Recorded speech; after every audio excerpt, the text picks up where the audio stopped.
Hello, this is a compilation video of some of my favorite comedy horrors that I have reviewed on my channel, so sit back, relax, and enjoy. Do you want to watch a movie about a young woman who realizes who she is and learns to stand up for herself? Do you want to see her get revenge on the person that sexually assaulted her? If the answer is yes, you need to watch Teeth. Teeth is a comedy horror from 2007 about a young woman who has taken a vow of chastity until marriage. I mean, that's what the ring is all about. You traded in for that other ring. That gold ring. If you used your hand on yourself, you think that's pure? No way! The next page, the female privates. There's something weird in my book. Leave it. Sticker. What's it hiding? Why are they covering that up? That one. That's rated R. I'm not saying we should see it. You know what? Even the PG-13 is gonna have heavy making out. Well, Of course, things change. And something definitely has changed with her. She's discovered, eventually, after she is assaulted, that she has teeth down there.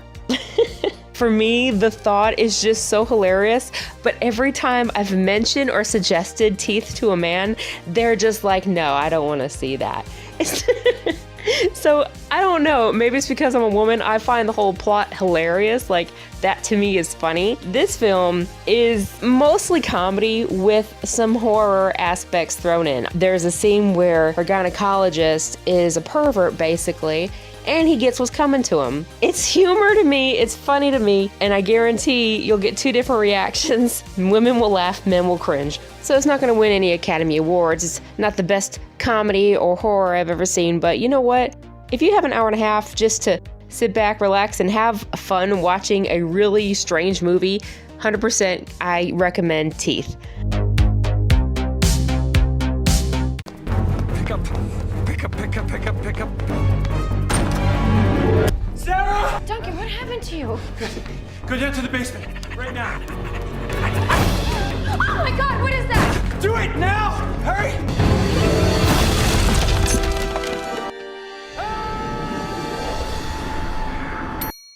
Be ready for entertaining and very odd movie, Bad Milo.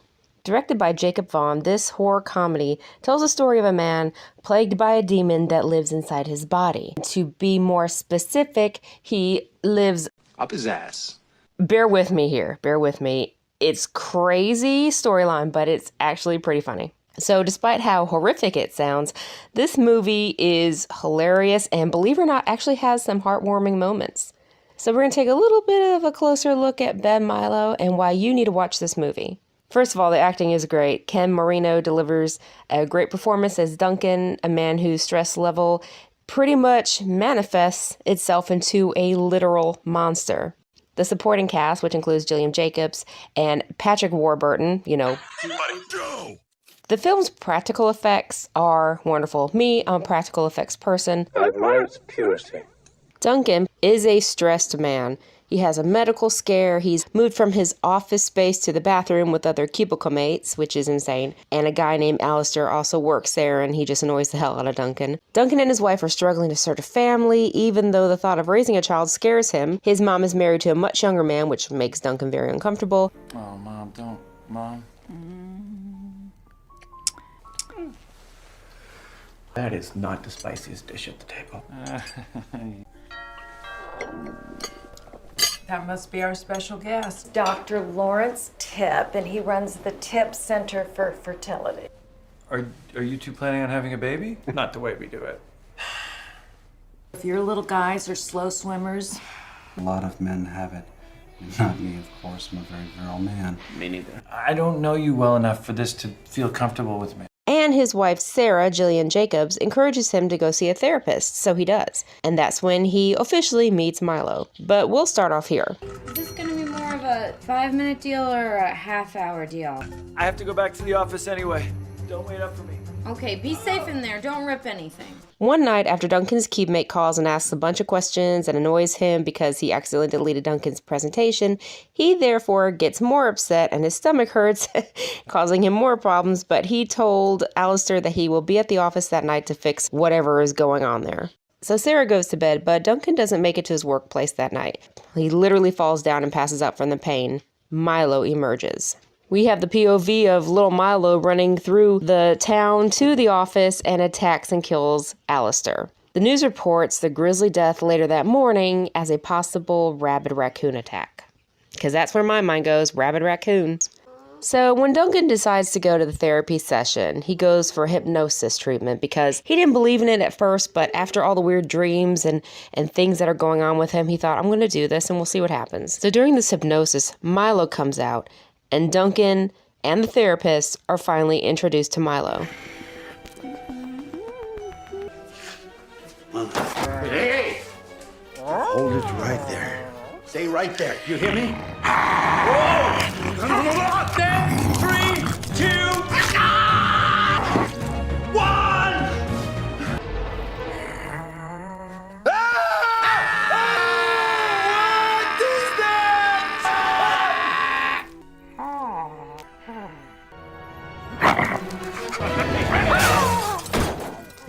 The therapist actually knows his condition. Somehow, he has a book explaining what this monster is. He says that when someone is feeling threatened, this monster, this creature comes out and attacks a threatening person.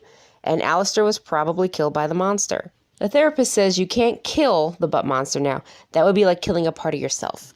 So he said, don't kill it. He says, bond with the monster. That's the best way. After some crude stuff that I can't show you on YouTube here, we see the fertility doctor. The one who was rude to Duncan earlier. And I'll just let you use your imagination for what Milo's doing to that fertility doctor.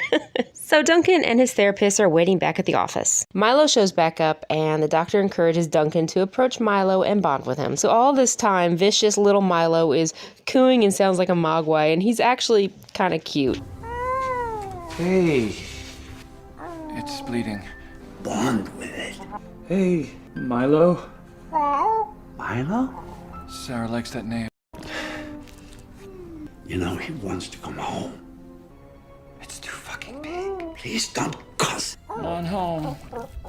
Doors. Okay, come on. But eventually it happened. Milo goes back home. I swear, this is one of the weirdest movies I've ever seen. So now he's told to control Milo, because when Duncan gets stressed, Milo pops out. Duncan decides after he realizes he has some unresolved father issues, he needs to seek out his dad, Roger, played by Stephen Root. Now, Roger is a pothead hippie who doesn't want to be bothered by anything. He has pretty much abandoned his son a while ago and wants very little to do with him. He basically just lives on his own and just keeps to himself and doesn't bother with much. Well, after a short talk, Duncan becomes upset and uses the outhouse because, his stomach, where Milo has decided it's time for some vengeance. Oh. Don't. No. I know he's a dick. I know, but please don't eat my father, no matter how I'm feeling. But I have something at the office. I have a lot of food back inside. And he continues talking to his dad, who doesn't seem to want to discuss much of anything with his son, so Duncan leaves. Later at work, men from the government are seizing company property, and Duncan decides to find Phil, Patrick Warburton, and ask what's going on. Why? Shit, Duncan, don't worry about What it. about our investments? Our employee investments, our retirement accounts? Probably all zeroed out by now. Come on, D. You don't think I was stupid enough to invest here? Fuck no. Hey, Phil.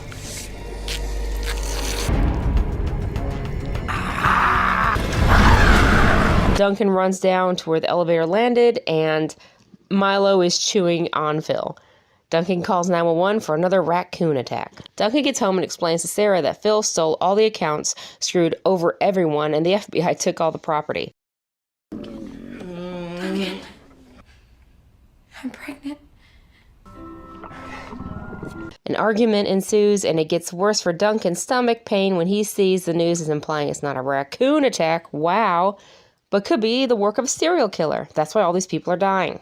Duncan leaves his pregnant wife alone and goes to a hotel because he's worried Milo will come after her. But of course, he can't tell her that, not just yet. I like how when he's at the hotel, And he calls Milo over, like I call my dog over to lay with me on the couch. He's like, come here, come here. He tries feeding Milo canned cat food, but Milo doesn't like it. Milo doesn't like anything but human flesh, apparently. Having Milo around is like having a toddler around, to be honest. Well, Duncan convinces his father to meet with him one last time at the therapist's office. All three men are sitting together talking when emotions get stirred up, and Duncan and his father writhe in pain on the floor. Turns out Roger has ass monster too. I can only imagine what the therapist is thinking at this point. So Roger's monster is older and withered, and Ralph is his name, by the way. Ralph is Roger's little butt monster. I'm going to keep saying that too. So the monsters are fighting, and it turns out when Milo is bitten, Duncan feels it. So they can feel the pain, or somehow they're connected with their little monsters. So Ralph is stabbed by Milo, stay with me here, and it's killing Roger. Roger apologizes to his son, all the while he and his monster seem to be dying. Milo hears Sarah is pregnant when Duncan tells his dad that he's going to be a father. So Milo gets pissed and he runs off to get Sarah. And Sarah's actually at his mother's house for a party. When Duncan runs out, his tire is slashed from the knife Milo was holding. Now Duncan reaches the house right before Milo and warns Sarah and his mom to run away. His mom tells the guests to stay outside in the backyard, and Sarah runs down to the basement.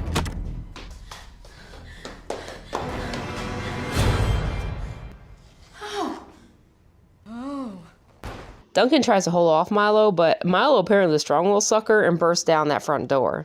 Milo makes it past Duncan and starts throwing a fit and tosses things around the kitchen. It's kind of funny because Duncan's like, Sarah's not here. And Milo picks up her purse like, yeah, she's here. In act of desperation, Milo throws himself down the kitchen sink. He makes it down the plumbing and down into the basement where Sarah's at. So Milo is attacking Sarah, who's probably has a bunch of questions right now that she needs answered, but she's fighting with this little monster. It's a thing that's living up my ass. What? Never mind, it doesn't matter.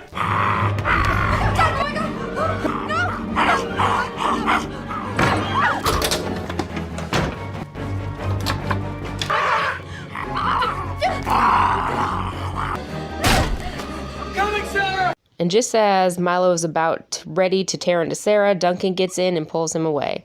Sarah runs out into the backyard with Duncan's mom, his stepdad, and all the guests. Well, Milo comes out and they all see Milo. Put the fire in the face! Terrified of this little creature, so they hold their torches to it. Duncan comes out and he takes an axe to Milo's arms and legs. I'm sorry. I'm sorry. Duncan sees Milo and he's just mangled on the ground, and it's really sad because it's kind of feeling bad for Milo now.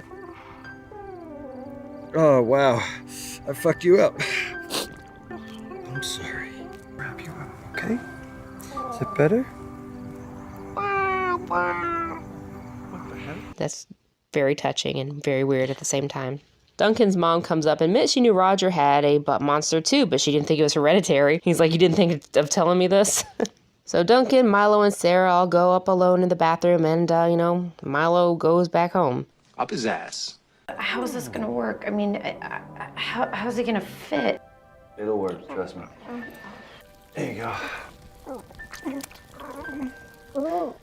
Are you, like, turning him? Kind of turning on his own. Okay, that's it. He's up. He's up there. Okay.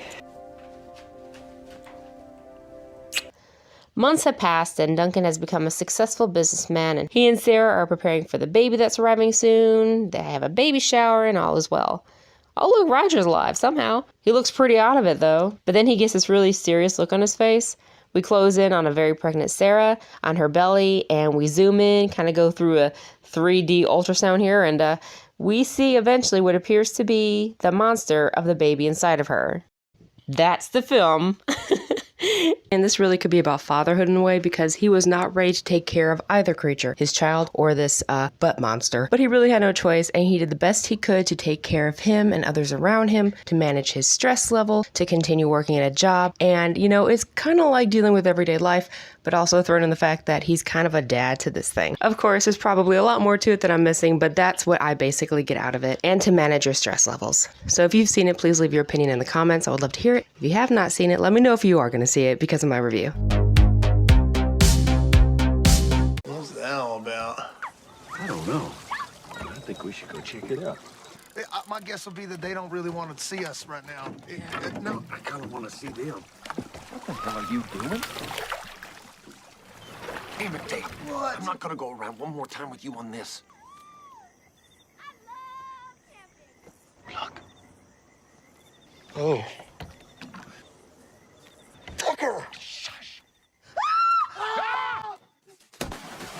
Tucker and Dale vs. Evil is a 2010 comedy horror. It's about these two men, Tucker and Dale, and they are seen in a very prejudiced light by these preppy college students as these inbred rednecks. And it's really unfair.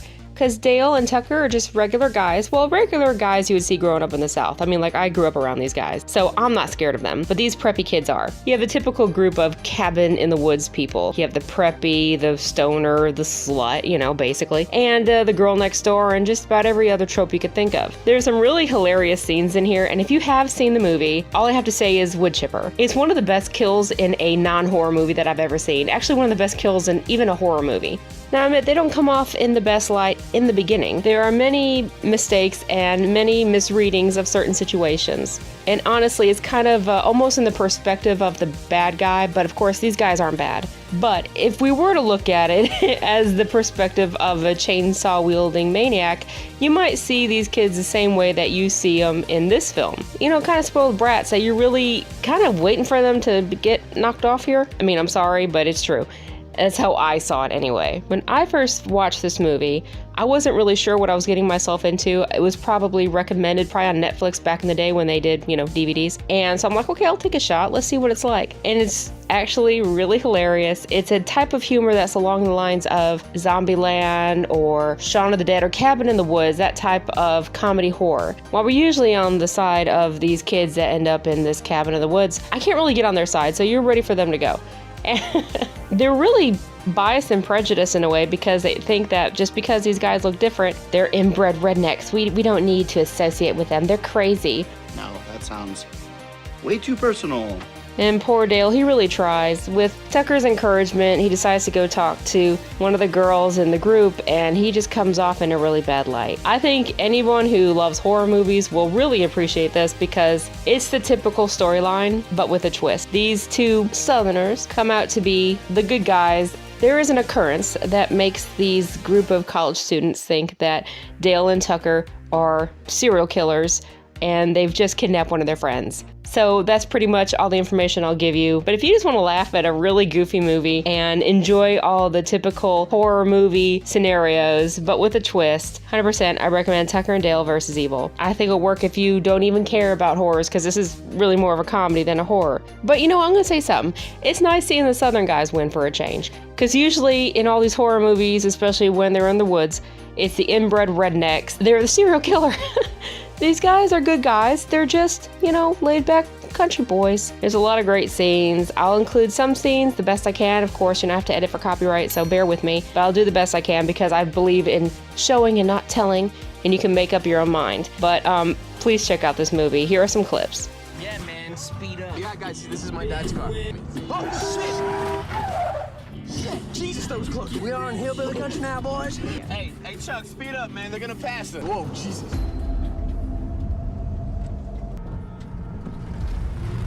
Oh, hot dog, Tucker, have you ever seen anything like that in your life? They're just your average college girls. She's just human. Why don't you go over there and talk to her?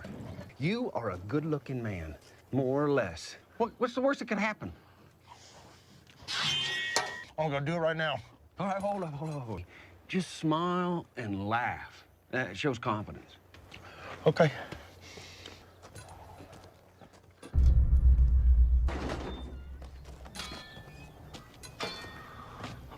You guys, going camping?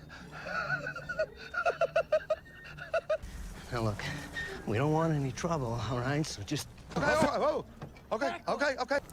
It's like a good-looking cooler. I'm a zero with the ladies. They hate my face. Come on.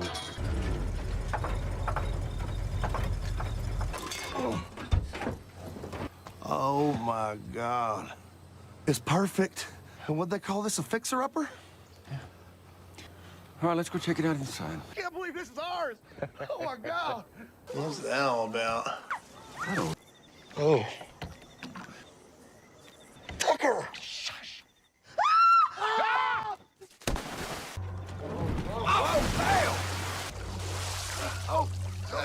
Come on.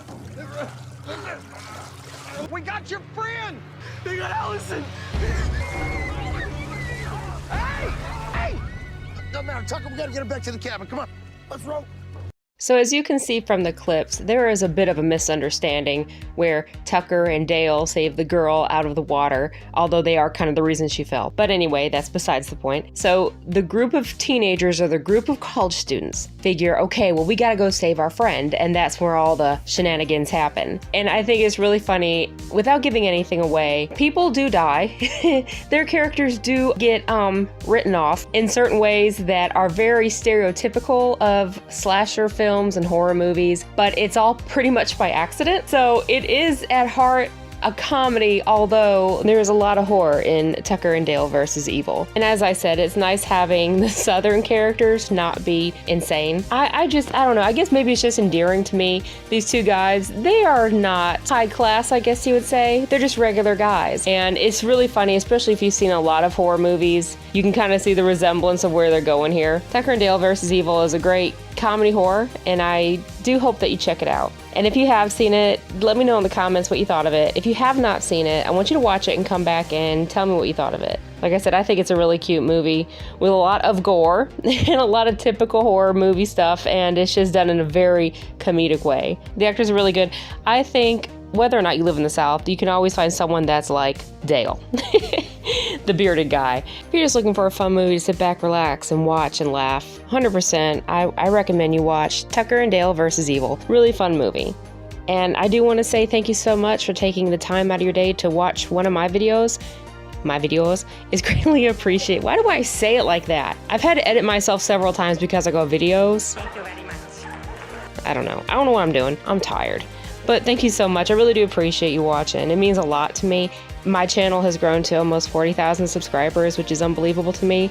And a handful of you people actually comment and interact with me, and you know who you are, so thank you so much. I say it a lot, but I really do appreciate you. So let me know if you've seen Tucker and Dale versus Evil, and I hope this gives you an idea for a new movie to watch. So thank you again. I really appreciate it.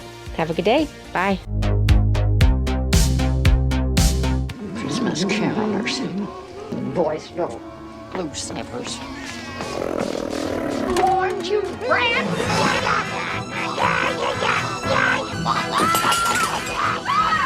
Gremlins is a Christmas movie. It is, and I stand by it. Now, if you have never heard of Gremlins, let me explain to you what it is. Gremlins is a 1984 dark comedy slash Christmas movie slash horror movie. It's about this kid, or this young man, everybody's a kid to me nowadays. Young man Billy receives a gift from his father for Christmas. This gift is actually a little creature called a mogwai, and Billy later goes on to call this little creature Gizmo. Now, there are 3 important rules to abide by while you have one of these creatures in your home. 1 is never let them near bright light.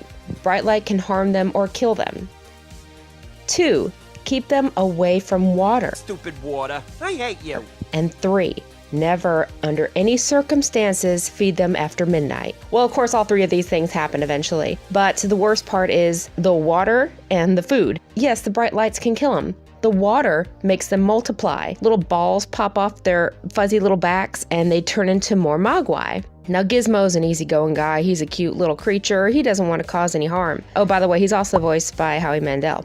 But once these creatures eat any food after midnight, they cocoon and become these mischievous and deadly green creatures. They're gremlins. There's been a long history of gremlins. One of the things was like gremlins destroying World War II airplanes. I really know that, honestly, from the old Bugs Bunny cartoons. Hey, get a load of this, folks. A constant menace to pilots are the gremlins.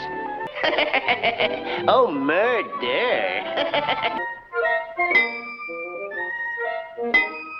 These blockbuster bombs don't go off unless you hit them just right.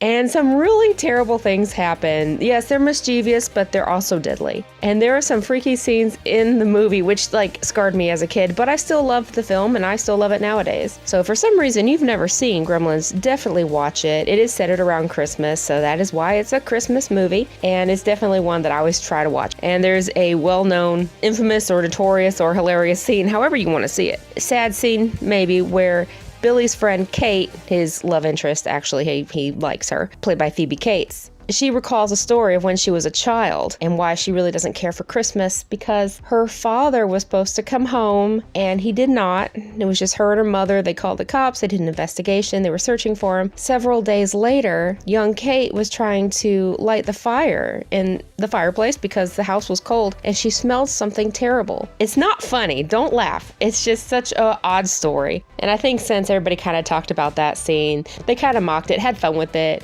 in the second film from 1990 called Gremlins 2, The New Batch, where she talks about her traumatic experience, Lincoln's birthday. Please. What's wrong? Oh, something terrible happened to me one year on Lincoln's birthday. I remember I had the day off from school and Mom had let me go to the park, and this man with this beard and a hat looked just like Abe Lincoln. I got time raincoat. for this now, you know. I remember, oh God, he said, hello, little girl. Honey, come on. So that was just my quick movie suggestion. Need to watch Gremlins. Very fast, I know it. There's a lot more information out there. If you like something that's funny but also has a hint of horror. And one thing I will say, the mother, Billy's mom, is a real hero because she sees these creatures just destroying her house, and she single-handedly attacked several of these gremlins in her kitchen by herself. She did what she had to do to protect her family. So yeah, watch Gremlins. Lots of fun, lots of craziness. Is it for kids? Probably not. Depends on their maturity level. I saw it as a kid and I turned out fine. Probably what developed my weird sense of humor. 80s movies. What is your favorite scene from Gremlins? So thank you so much for watching. I really appreciate it. Have a good day. Bye. What's his name? His name's Gizmo. Cute.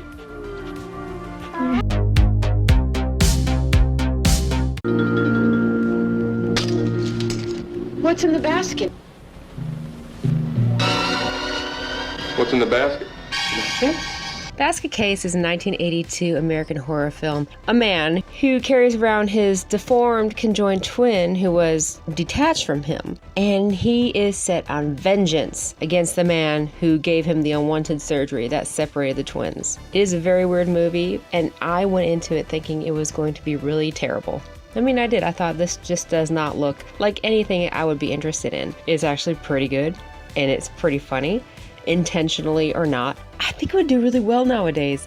It is such an off-the-wall slasher and has such weird scenes. And it actually has two sequels, which I have never seen, called Basket Case 2 from 1990 and Basket Case 3, The Progeny. That came out in 91. The special effects are mostly practical. There's some stop motion in there, which you will catch. You know what? All in all, it's a really interesting story, and the way that it is made is very entertaining. And if you're the type of person that just wants to watch something weird to see if you like it, like I do, watch Basket Case. I'm going to show you some clips to kind of give you an idea of the type of movie you're going to get yourself into.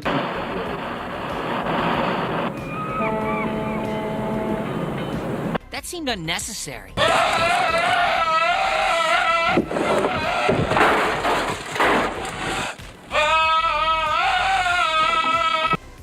What's in the basket? What's in the box?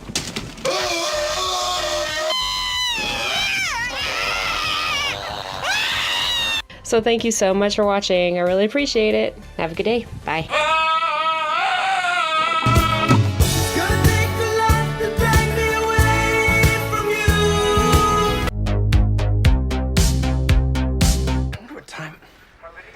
It's getting kind of late, huh? It ain't past my bedtime. Hey, are you flirting with me? What? Oh. I have seen so many horror movies, and there are still so many more out there that I want to see. It's kind of hard for me to narrow it down, although I do have plenty in mind that I do want to start on when time allows. So I thought I would do a quick video and grab one of the many DVDs out of my collection, kind of randomly, and this is the movie I chose. From 2003, it has been 21 years since this movie released. It is so weird. I remember the first time I watched it, I didn't know what to think of it. Half the time I was dumbfounded because I'm like, what is going on? What's happening? But you know what? I'm going to say I blame House of a Thousand Corpses for my love of the Terrifier films and Art the Clown because it's a horror movie, but it's so weird and there's a lot of comedy and just some over-the-top kills that it's just like, for some reason, that my brain likes it. Can't explain it. The film includes Sid Haig, Bill Moseley, and Sherry Moon Zombie, along with Chris Hardwick, Rainn Wilson, and Karen Black. The best way for me to explain it to you is this. Two couples go on a road trip. The guys are kind of putting together a book about roadside attractions in small little towns.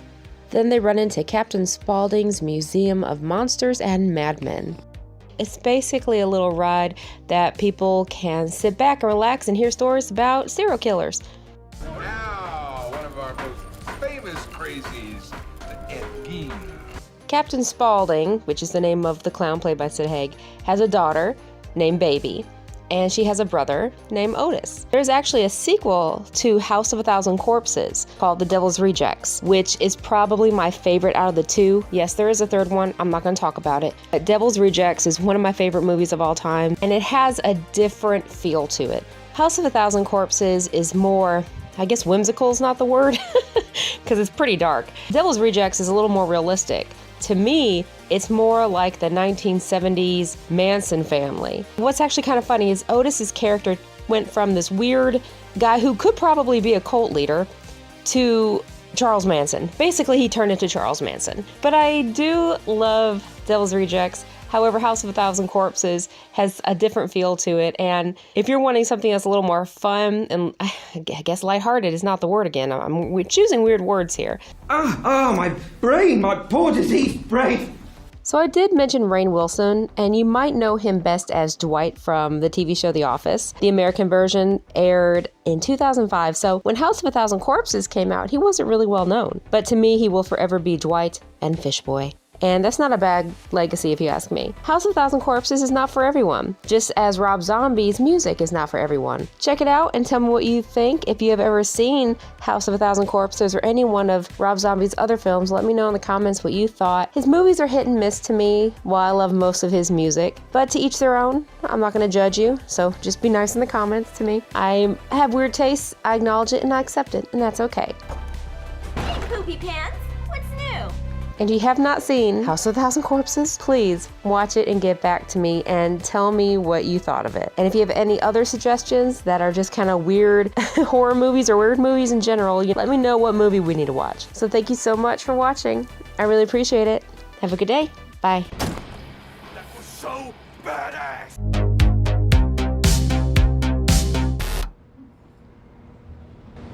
Here's Mr. Here's Mr. Mitch.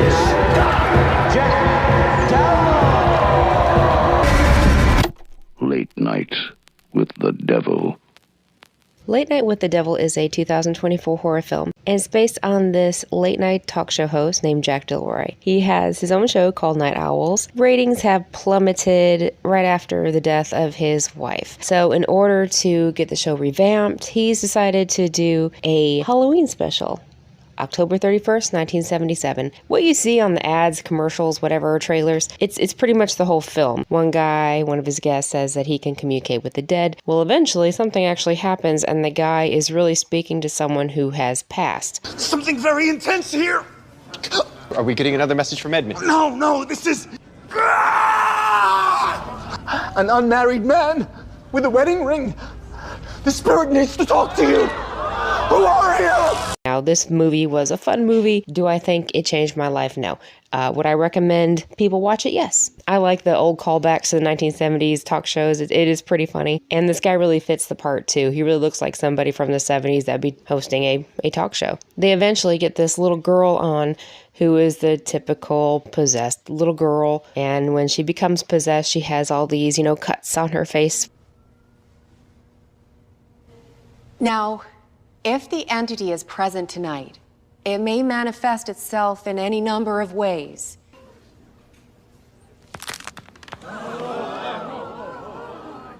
Who are these people?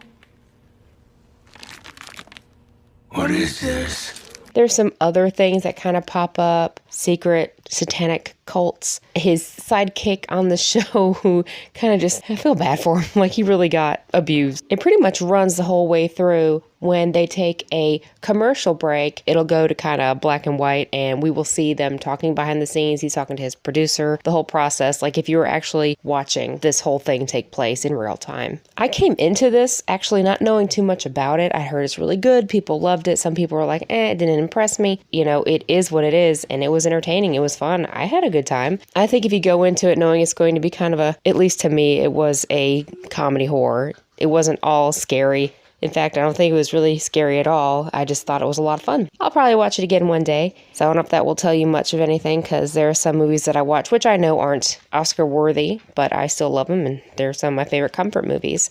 It wasn't anything that made me feel like, this is so groundbreaking. It was unique, and it was fun. And really, if that's all you're looking for, then this is definitely for you. I won't give away the ending, but it's kind of open-ended. I don't know if they plan on making a sequel to it, but at the end, I was like, that's it. This is how it ends. But the actor's really good. The lead actor is really funny. The poor sidekick, he was really good. I really had a fun time. And I think if you go into it not taking it so seriously, like just go with the flow and, just have fun. So worth the watch. Is it worth the hype? I thought it was different. It was kind of goofy in scenes, like over the top, like the little girl being possessed. But again, it kind of fits with that whole era and genre. So I wasn't mad. So I hope you do like it if you watch it. And, let me know your thoughts in the comments. I really appreciate it. Have a good day. Bye. Thank you for allowing me into your living rooms once again.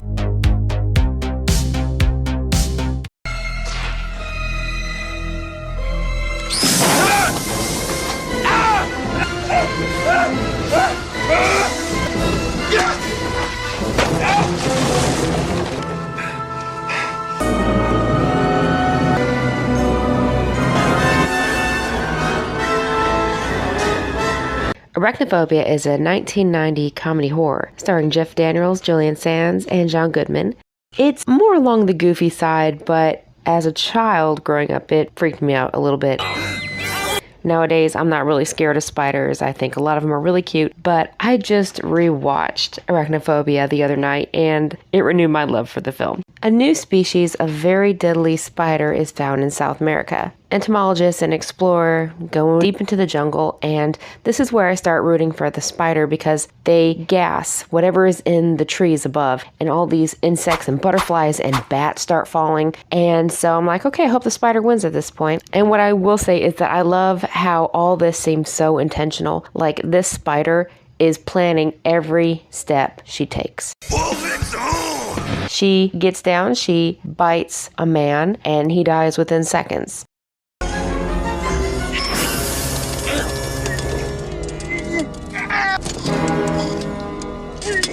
She sneaks into his casket, snacks on him on the way, and ends up in this quaint little town in California. Jeff Daniels plays Dr. Ross Jennings, who has severe arachnophobia. His wife and their 2 kids move into this country home. They actually freak out. Well, him and his son freak out because they find a spider in one of the boxes, in one of the moving boxes. So the wife picks up the spider, says, oh, this spider's more scared of us than we are of him. Picks him up and takes him out to the barn. They have like a romantic scene between Jeff Daniels and his wife in the movie, and they kind of pan over to the barn, and you see this spider and this huge spider. I don't know why I assume it's romantic. I mean, that's just kind of how it's implied. But there is breeding, so yeah. Dr. Jennings feels a little left out because he's the big city doctor in this little town now, you see. He feels a little pushed around, especially when he starts questioning why so many people are dying in this town. First, he's kind of blamed because he took this one woman off her medication, which he didn't believe she needed, and she died from a spider bite. Well, eventually, they kind of figure, wait a minute, we have some bites on these people, because we have healthy teenagers in high school, football players dying, we have older people dying, so it starts to become a concern. I would say this is really more comedy than horror. I guess if you actually have arachnophobia, you wouldn't want to watch this. And John Goodman plays Delbert McClintock. He is a exterminator. And one of the funniest scenes is when he's like all geared up, ready to fight these spiders. Party time. Come on, take that. Come on.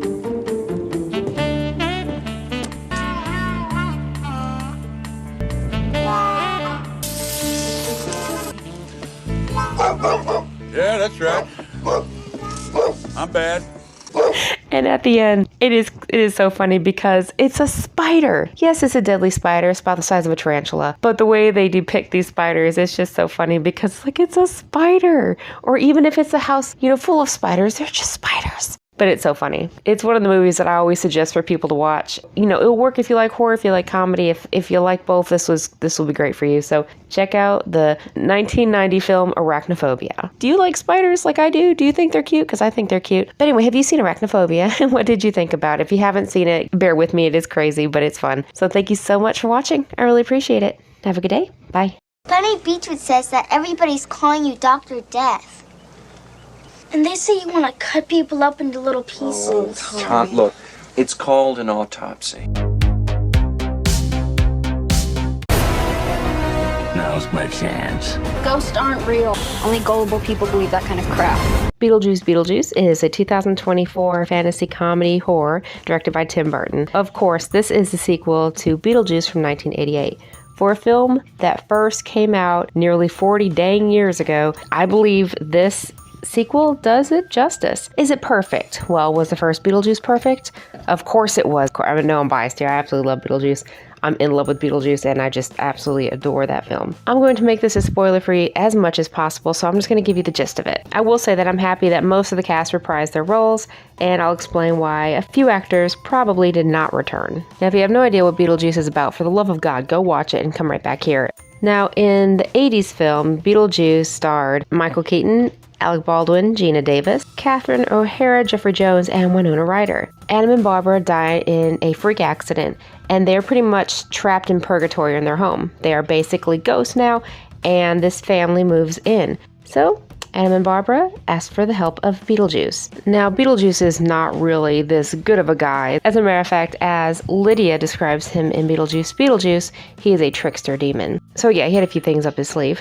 And hilarity ensues. Now, what I loved about Beetlejuice is that it's very creepy. It does have some really dark parts, which at least to me, some scenes were unsettling. Even though we're talking about death and ghosts and things like that, there is, even in the world of the dead, there's still a lot of beautiful cinematography. A lot of pastels, a lot of purples, and even though, again, we're talking about people who are probably mangled in a terrible way, and that's the way they are living their life or their afterlife. If I knew then what I know now, I wouldn't have had my little accident.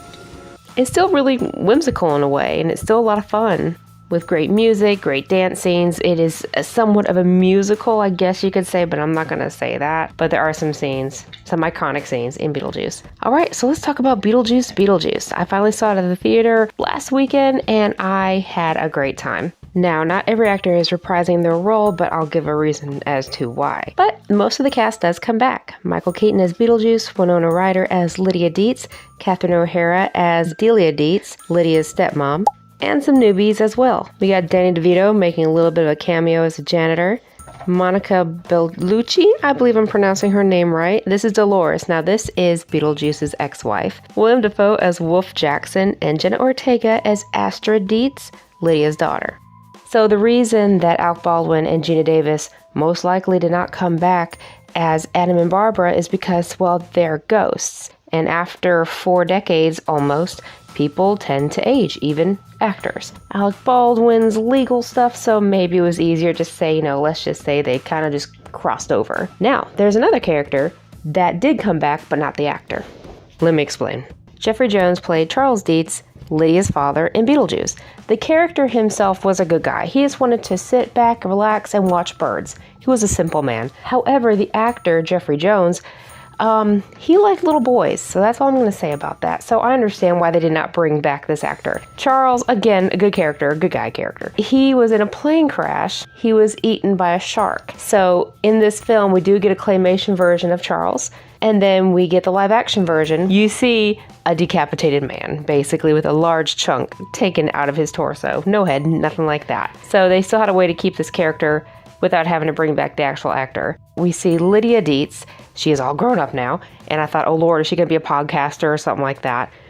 No, they do some of the night vision stuff in the beginning because she is a talk show host, which I didn't think there could be much worse than a podcaster doing ghost hunting stuff, but we have a talk show host.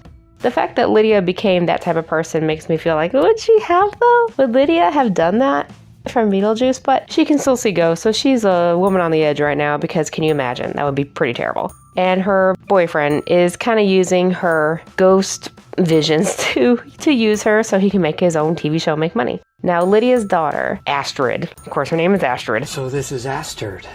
Astrid. Played by Jenna Ortega. She is not really having the best relationship with her. Astrid is made fun of at school because her mom's a ghost hunter. When the family gets together after Lydia's father passes away, they try to mend that bond. Now, we also have another story coming up. Another story in this whole film, which kind of comes up every so often. Beetlejuice's ex-wife, who is basically a succubus. She sucks the souls out of even the dead people. It's kind of funny. In the beginning, I think Danny DeVito is basically just morphing into Frank Reynolds from It's Always Sunny in Philadelphia. Anyway, I just see Frank Reynolds when I see Danny DeVito. Well, I don't know how many years on this earth I got left. I'm gonna get real weird with it. He is dead, and he is a janitor, and he is drinking Drano. Now, if I were dead and I still had to work, I probably would do the same thing. So good for him. He's gone from that existence when she finds him. There's still a lightheartedness, even though it's kind of a dark comedy. And I don't want to give too much away. There are things that I kind of wish were different, even though I do love this movie. You have to imagine this has been a while since the first one came out. They took their time. I believe they did it well. Could it have been better? Yes, it could have been. Oh, I know you're asking me. It's gonna be scary. But it's still a fun watch. They do have a musical number at the end there, which was funny, but I do wish it were a different song. MacArthur Park, that song about baking a cake, left it out in the rain. I'll never have that recipe again. Oh, that just kept going, huh? So I like the movie. It could have been better when it got to this little love story with Astrid and this boy she finds in the treehouse. It worked for the movie in the long run, but I was not interested in that at all. I do wish there was more of a story between Lydia and her daughter. I wish we had that relationship built up a little bit more. And I really liked the bride. I thought she was an awesome character. But honestly, she was gone out of the movie for so long, I forgot she was in it. But that's okay. You know, I enjoyed it. I had a fun time. I'll watch it again. I have to say, and I don't like to admit this, not that crying or tearing up or becoming emotional is weak. I don't believe that. But I'm in the theater. I'm watching it. I'm by myself, by the way. There were a few other people in the theater, and it has the music from the original movie. I'm like tearing up because it reminds me when I was a kid. And you get that. And I hate using that word because it's used so often nowadays, but I'm getting that nostalgia feeling. Who here likes nostalgia? It made me tear up because it reminded me of how much I loved this movie as a kid, and it brought back a lot of great memories. It's a fun movie. It's not perfect. So happy I saw William Dafoe when his name came up on screen. I'm like, oh yeah, I forgot he's in this. I love William Dafoe.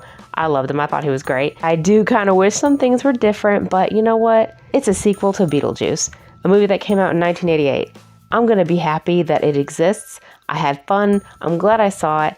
And if you want a kind of a lighthearted, dark comedy, horror, sci-fi fantasy, watch Beetlejuice. I say watch it on the big screen just because it's more fun. But you can definitely wait till you can stream it or rent it or whatever at home. I do want to say something really quick. Lydia mentioned her mom is still alive in this film, but she's never brought up again after that. I wonder if this is going to become a sequel or if they're going to add more onto this. I do say I am kind of glad to see more interactions between Lydia and Beetlejuice because it reminded me of the Saturday morning cartoon, which was such an odd thing to bring out because in the movie, Lydia was really young and Beetlejuice wanted to marry her. So when they had their own cartoon TV show, I'm like, I like them being friends, even though I know their relationship was wrong, and that was not like that in the movie. She did not want to be with him, but they're friends in this cartoon. I'm glad I saw it.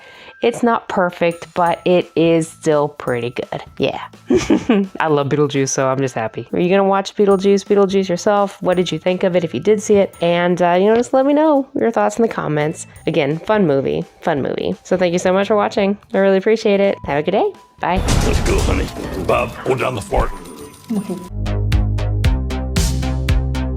Krampus from 2015. It's a dark comedy Christmas horror film, and it has the perfect mix of horror and comedy, in my opinion. The movie stars Adam Scott and Toni Collette as Tom and Sarah. They have a teenage daughter named Beth and a young son named Max.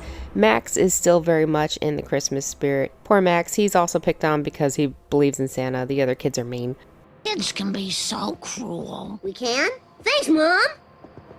And I do want to say really quick, Toni Collette, she's just awesome. She's great in horror and comedy, so you know you're coming into something good with this, but also the cast is great. Everyone is just so hilarious in this, and that's one of the things that when I first started watching this movie, I thought Krampus was a horror movie, like an actual horror movie. It's not. It's just a dark comedy, I would say. And it has great aspects of horror in it. Trust me, there are some really freaky scenes in there. A lot of practical effects, so I just love it. But I will say, when there was like a evil Gingy.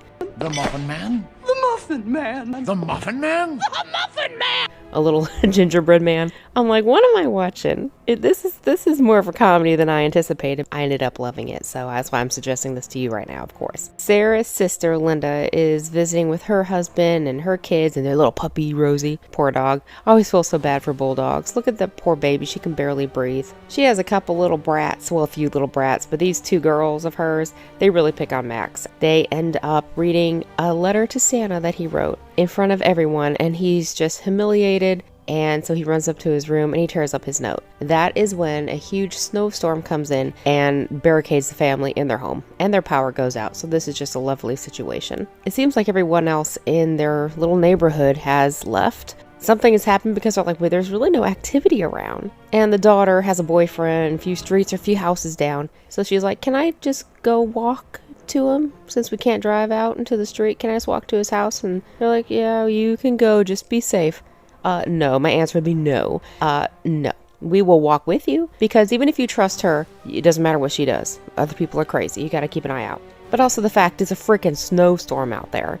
Don't let your kid walk by herself. I'm from the South, so I admit, as soon as we see a snowflake here, we're like, oh my God, we're gonna be stuck at home. Everybody shut down, school shut down, and it's really not that big of a deal, but still, it's still a snowstorm outside. Well, anyway, she is the first one of the family to meet Krampus that day. He really is imposing. He hops from rooftop to rooftop. He's a huge figure. He also has some minions, which are, the characters are actually really cool. Some are kind of cute in a way, but some are just horrifying.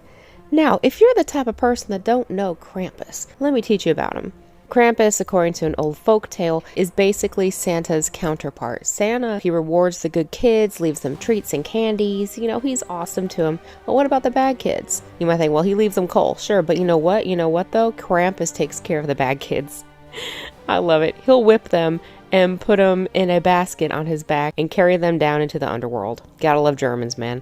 I mean, it's not just a German thing, but my German blood in me is making me just absolutely love Krampus. And if you see some of the parades or some of the costumes and stuff from other countries where they dress up as Krampus, it's awesome. I love it. It's so cool. So I will say this movie is a comedy horror, so be prepared for that. There's a lot of goofiness in it, a lot of great comedians in it though too. It's a perfect mix of comedy and horror in my mind. And as an animal lover, I will warn you, if you're worried about Rosie, some things are implied, so I will tell you that. The ending, to not give much away, is a little open-ended. So if you have seen the film, let me know in the comments what you thought of it. And let me know what Christmas horror movies you like. So yeah, a lot of fun, great practical effects, great characters. I really appreciate Krampus. So thank you so much for watching. I really appreciate it.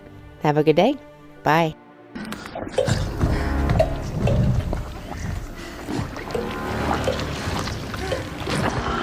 Oh, come on.